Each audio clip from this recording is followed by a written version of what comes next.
देखिए, बात ऐसी है कि ये जो याफाई फैमिली है, ये लोग पुराने यानी मोहम्मद बिन उमर याफाई, अब जो मोहम्मद पहलवान हैं उनके एक बड़े भाई थे मकबूल पहलवान बोल के, तो उनके ज़माने से मजलिस इत्तेहादुल मुस्लिमीन एमआईएम के सपोर्टर थे ये लोग। लेट सुल्तान सलाहुद्दीन ओवैसी जब हैदराबाद पार्लियामेंट इलेक्शन लड़ते थे और लेट मोहम्मद अमानुल्लाह खान साहब जब एमआईएम में थे, तो ये पूरी फैमिली जो है एमआईएम को सपोर्ट करती थी हमेशा से। बाद में उनके बड़े भाई का मकबूल पहलवान का इंतकाल हुआ। इंतकाल होने के बाद में भी ये लोग एमआईएम के सपोर्टर ही रहे। लेकिन 99 में अमानुल्लाह खान साहब इलेक्शन हारने के बाद में अकबरुद्दीन ओवैसी साहब जब इलेक्शन जीते, तो वहाँ पर इनकी लैंड्स थे, वहाँ पर पूरे बदलागुड़ा एरिया में इनके भाइयों के लैंड्स थे। तो ये 99 के बाद में जहाँ पर भी लैंड्स थे, वो लैंड्स को एमआईएम के लोग आके उनको प्रेशर करना, ये लैंड हमारे को दे दो, या नहीं तो ये लैंड, कोई अगर ज़मीन का कारोबार कर रहे हैं, कोई ज़मीन अपनी ज़मीन बेच रहे हैं, तो उसमें कुछ ऐसा परसेंटेज पूछते थे। वो परसेंटेज नहीं देने की बुनियाद पे ये स्लोली डिफरेंसेस स्टार्ट हुई है। जो भी ज़मीन का कारोबार कर रहा है या जो भी सेल्फ मेड आदमी है, उनको ऐसा हैरेसमेंट करना। But ultimately during the period, ये आपके 2002 के बाद में जब ये इनकी ज़मीन पे आके इनको तंग करने लगे, ये बोले कि हमारे को दे दो ये ज़मीन, नहीं देने की सूरत पे, तो वो ज़मीन को ये लोग क्या किए कि उस वक़्त पे कलेक्टर को एक लेटर लिखे एमआईएम के लोग, अकबरुद्दीन ओवैसी और असदुद्दीन ओवैसी, ये लोग लेटर लिख के ये बोले कि ये जो ज़मीन है ये गवर्नमेंट लैंड है। ये तो इमीडिएट, जब तक कि मैं समझता हूँ कि राजशेखर रेड्डी की जब गवर्नमेंट आ गई थी कांग्रेस की, तो एमआईएम और कांग्रेस की बहुत दोस्ती चल रही थी।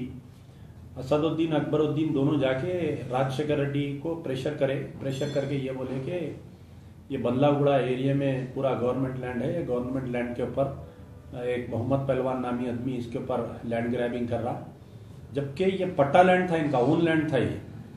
तो उसको ये लोग क्या किए कि गवर्नमेंट के बोर्ड्स लगा दिए, this land belongs to the government of Andhra Pradesh बोल के। तो मोहम्मद पहलवान फैमिली, याफाई फैमिली, ये लोग क्या किए कि हाई कोर्ट को अप्रोच हुए कि ये हमारी वो पट्टा लैंड है, ये हम खरीदे सो लैंड है, ये गवर्नमेंट लैंड नहीं है बोल के। तो हाई कोर्ट में केस चला। हाई कोर्ट में केस चलने के बाद में मोहम्मद पहलवान के फेवर में हुआ हाई कोर्ट में 2006 एंड 2007 के दरमियान में कि नहीं ये पट्टा लैंड है, ये लैंड बिलोंग्स टू याफाई फैमिली बोल के। लेकिन फिर भी इनको हैरेसमेंट जारी रहा। मोहम्मद पहलवान के एक भाई का जो है हाफिज बाबा नगर में एक मैरिज हॉल था, उमर गुलशन बोल के, वहाँ पर जिस वक्त पे GHMC commissioner doctor Sameer Sharma commissioner थे, ये अकबरुद्दीन ओवैसी और यहाँ का जो कारपोरेटर था जमील, ये लोग लाके बाबा नगर में वो शादी खाने को तोड़ाने की कोशिश किए। सी ब्लॉक में जो शादी खाना है उसको तोड़ाने की कोशिश किए। मोहम्मद पहलवान के कुछ भाइयों की प्रॉपर्टी जो है इरागड्डे में थी, वहाँ पर कहीं इरागड्डे में वो प्रॉपर्टी को उस वक़्त के हमारे डिप्टी मेयर जाफ़र हुसैन मेराज जब डिप्टी मेयर थे, उन्होंने जीएचएमसी वालों को प्रेशर करके वो प्रॉपर्टी पे भी कुछ बल्दिया वालों को भेज के उनको हैरेसमेंट करने की कोशिश किए। फिर उसके बाद में अब जो मौजूदा उमर गुलशन चंद्रायन गुट्टे पे जो शादी खाना है, ये बाबा नगर पे जो उमर होटल है, तो ये याफाई फैमिली को परेशान करने के लिए मल्टी यानी डिफरेंट गवर्नमेंट एजेंसीज को एमआईएम वाले यूज करें। पुलिस वालों से इनके फैमिली मेंबर्स को हैरेसमेंट करना, वक्त ज़रूरत इनके फैमिली में जो पढ़े लिखे बच्चे हैं उनको उठाना, उनकी रोडी शीट खोलना। खास तौर पे एक इंस्पेक्टर फैयाज बोल के आए थे वहां पर चंद्रायन गुट्टा पीएस पे। ये इंस्पेक्टर फैयाज उस वक्त पे इतना तंग कर रहे थे इनके फैमिली मेंबर्स को। फिर उसके बाद में एक एसीपी जफर जावेद बोल के एक एसीपी आए थे, उन्होंने तंग कर रहे थे। और टास्क फोर्स से इनकी फैमिली को तंग करना, जीएचएमसी वालों को भेजना, इनके शादी खाने को तोड़ा देना, इनके प्रॉपर्टीज को तंग करना। ट्रैफिक पुलिस वालों को भेजना, इनको तंग करना। तो ये मुसलसल ये चलते गया। 99 के बाद से ये फैमिली को कंसिक्यूटिव हरासमेंट करने लगे ये लोग। कई मरतबा ये लोग पहले तो समझे नहीं, ये लोग सोचे कि लोकल कारपोरेटर्स तंग कर रहे हैं शायद बोल के, जाके कई बार असदुद्दीन ओवैसी से बोले, अकबरुद्दीन ओवैसी से भी इनके घर पे जाके मिले। तो ये इशू जो है कि एक MIM के सिंपथाइजर को ये लोग तंग किए। तंग करने के बाद में जो भी वाक़यात हुए, ये 30 अप्रैल 2011 के दिन जो भी वाक़या पेश आया वहाँ पर, उससे पहले कुछ दिन पहले अकबरुद्दीन ओवैसी रंगारेड्डी कलेक्टर को लेके इनके बड़े भाई जो यूनुस बिन उमर याफाई, वो आदमी जो है साल में उन घर से बाहर 2-3 वक्त निकलते। उनका घर खुद इतना बड़ा है, घर में उनके घर में बाजार है, उनके घर के बाजू मस्जिद है, सिर्फ ईद की नमाज या बकरीद की नमाज को ये लोग बाहर जाते हैं। तो उनके घर में अंदर गेट तोड़ के कलेक्टर रंगारेड्डी को लेके, DCP, बड़े बड़े पुलिस ऑफिसर्स को लेके इनके ओन घर को ये बोले कि नहीं ये गवर्नमेंट लैंड पे घर है बोले। तो यानी याफाई फैमिली का जो भी घर था वो गवर्नमेंट लैंड पे घर है, इनकी कोई फैमिली प्रॉपर्टी है तो वो गवर्नमेंट लैंड हो गई। नहीं, मेरा बोलने का मतलब ये है कि किस तरीके से ऑफिशियल मशीनरी को मिसयूज करे ये लोग। और official machinery, whether it is a collector, whether it is a police commissioner और रेवेन्यू ऑफिसर और GHMC कमिश्नर, ये सब they were dancing at the tunes of MIM party at that period. 10 साल 15 साल इनकी फैमिली को परेशान किए। उसके बाद में पूरा प्री प्लान तरीके से इनकी फैमिली के 2 मेंबर्स को घर पे से बुलाए, उनको पहले मारे, बाद में जो भी वाकया हुआ। तो ये पूरा जो जैसा मीडिया में आ रहा या जो भी लिख रहे हैं न्यूज़पेपर्स, आज भी मैं देखा कि कल 7th एडिशनल मेट्रोपॉलिटन सेशन जज का फैसला आया, उसके बावजूद भी ये लोग ये लिख रहे हैं कि अकबरुद्दीन ओवैसी अटैक केस। तो ये अकबरुद्दीन ओवैसी अटैक केस नहीं है, एक्चुअली ये क्या है कि मोहम्मद पहलवान versus Akbaruddin Owaisi commotion case है। ये दोनों का झगड़ा, कोई एक इश्यू के झगड़े का वाकया होगा ये। How can you declare an attack case? बोलिए आप इसको अटैक केस कैसा बोल सकते? पहली चीज, ठीक है कुछ झगड़ा हुआ उस दिन 30 तारीख के दिन, वो झगड़े के बाद में उस वक्त जब पुलिस कमिश्नर AK खान थे, main role the real culprit of all this story is हमारे AK Khan commissioner of police. AK Khan साहब जब कमिश्नर ऑफ पुलिस थे, उन्होंने क्या किए कि पूरी एक स्टोरी बनाई झगड़े की। उनका एक फेवरेट ऑफिसर था माडापट्टी श्रीनिवास राव, कई कंट्रोवर्सीज में उन्हें, रिसेंटली नईम नेक्सलाइट की कंट्रोवर्सी में भी आया वो ऑफिसर। नईम नेक्सलाइट से इसके ताल्लुकात है, कितने की 1000 करोड़ रुपए के इसके डीलिंग्स है इसके बोल के।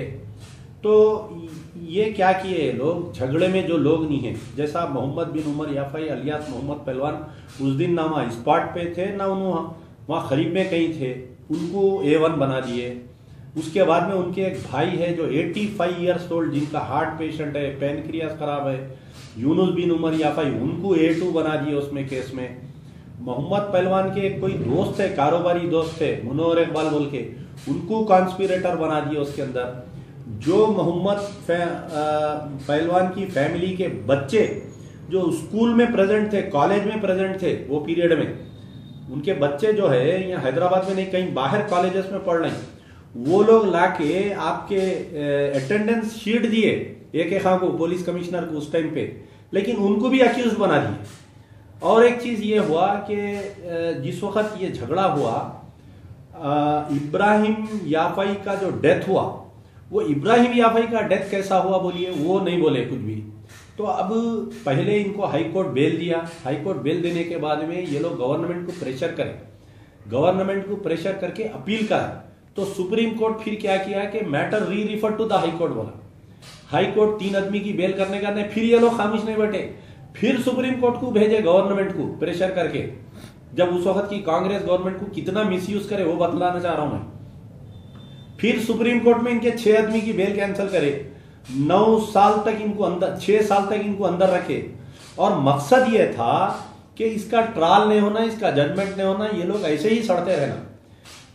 हेड ऑफ द फैमिली पूरे 9 आदमी अंदर है, आपको मालूम होना चाहिए, रिसेंटली जजमेंट से थोड़े दिन पहले हमारे साउथ जोन के डीसीपी साहब एक मर्तबा इनके घर पे रेड करे, पहलवान फैमिली, मोहम्मद पहलवान की फैमिली के घर पे रेड करके जो बच्चों का 70B का चालान भी नहीं है उनको उठा के लेके आके शादी खाने पे लाइन से लगा के राउडी शीटर्स के दरमियान में वो फैमिली मेंबर्स को बिठा के हैरेसमेंट करे।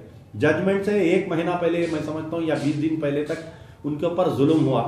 अब कल जो है 7th additional MSJ court exonerate कर दिया, आउट ऑफ 14 मेंबर्स 10 आदमी को बाइज्जत बरी कर दिया। कल रात में भी फिर वही हैरेसमेंट कि अब भाई इतना बड़ा केस हुआ, इतना जुल्म हुआ, लोग बाइज्जत बरी हुए, घर को आए वो लोग, उनके कुछ चाहने वाले जब घर पे मिलने के लिए गए तो हंगामा पूरा, चंद्रायनगुट्टा पुलिस टास्क फोर्स पूरे लोग आके उनको वहां पर परेशान करे, डीसीपी साहब इस पार्ट पे आ जा रहे हैं। तो ये पूरा मेरा बोलने का मतलब है कि जिस तरीके से कांग्रेस गवर्नमेंट को MIM वाले मिसयूज किए, सेम TRS गवर्नमेंट को भी मिसयूज कर रही है लोग वैसी। अभी भी ये अदालत में से बाइज्जत बरी होने के बाद में कल पुलिस वाले उनको धमकी दे रहे कि हम फिर से तुमको केसेस में डालेंगे, हम फिर से तुमको परेशान करेंगे। तो ये क्या मतलब है बोलिए आप? ये हैरेसमेंट रुकना चाहिए।